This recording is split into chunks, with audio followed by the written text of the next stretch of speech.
Hey, what's happening, guys? Dan Dario here with another Options and Play video update. Hope everybody had a nice weekend. To all you mothers out there, hope you had a wonderful Mother's Day. We are getting into the middle of May here, and we are through definitely the heart of earnings season. We're not through all the earnings, but we're through the heart of the quarter. We still have plenty of higher beta volatile names coming up, but it's a little bit more spread out. And as we get into the end of May, uh, typically that means summer season, right? Now, this year it's obviously going to be kind of unusual because everybody's still quarantined, and B, you don't really know who's taking vacation, if the people are even taking vacation. So, what is kind of normally like uh, like the old Wall Street saying is sell in May and go away. Well, we don't really know if that's going to be relevant this year, right? I mean, we don't really know what to expect. Nobody knows what to expect. But what's interesting is that the VIX is kind of giving indications of what traders or maybe investors are thinking, right? Because the VIX has really started to deflate.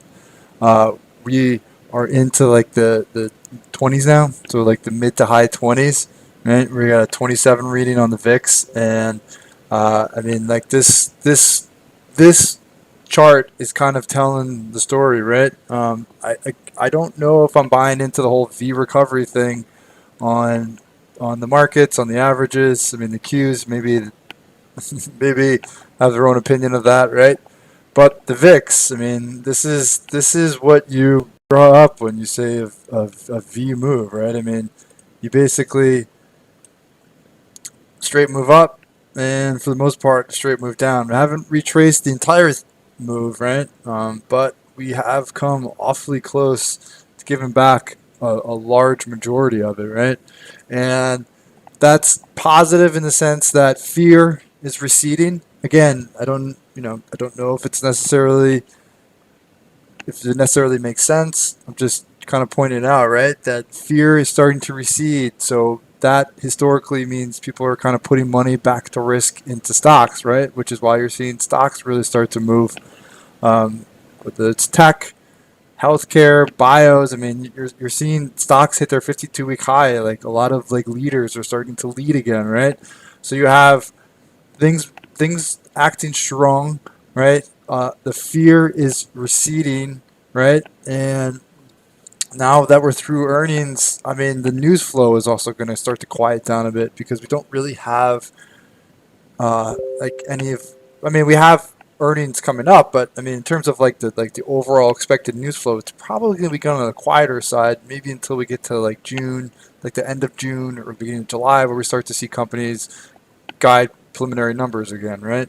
So um, positive, maybe like people are starting to think more risk on, right? Because the fear is starting to move lower, recede, and what's good about the VIX pulling back from like a strictly option point of view is that option pricing in general is going to start to uh, quiet down, right? So you're going to see like an implied volatility start to tick lower because the overall risk factor, the overall volatility factor is lower, right? So when the VIX was like elevated, sitting in the 40s, option pricing I talked about a lot was still relatively high. I mean, the VIX isn't in like the teens, right? Back to where it was in January and February, but it is in the 20s now, and that's better than where it was in the 40s, right? So the option pricing is starting to get better. Now, what will be interesting to see is whether after earnings you really start to see like a crunch in the option prices, right? If stocks start to consolidate a bit, and you see like stocks consolidating, the lack of catalyst, and the VIX retreating, that could be like a really good recipe for option pricing to kind of deflate.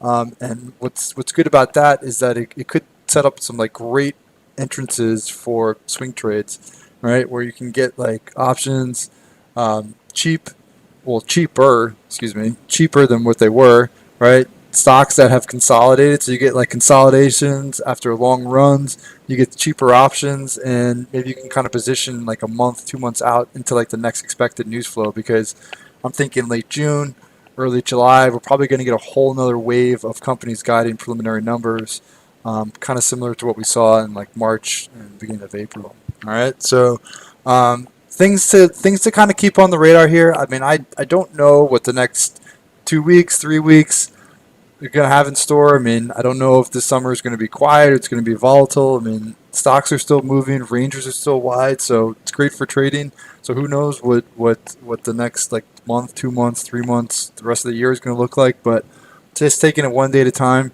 Right now, this is what I'm seeing, and I wouldn't mind a kind of a consolidation, right? Because again, option prices start to come down, really sets up some like good potential swing trades like a month, 2 months out, where you can like kind of position through like expected news flow. All right. So if you like these videos and you're looking for more option trade ideas, more earnings trade ideas, or more information on options education, please follow up the link in the description of the video for more information on options in play. I hope you guys have a safe night, healthy night, and I will talk to you all tomorrow.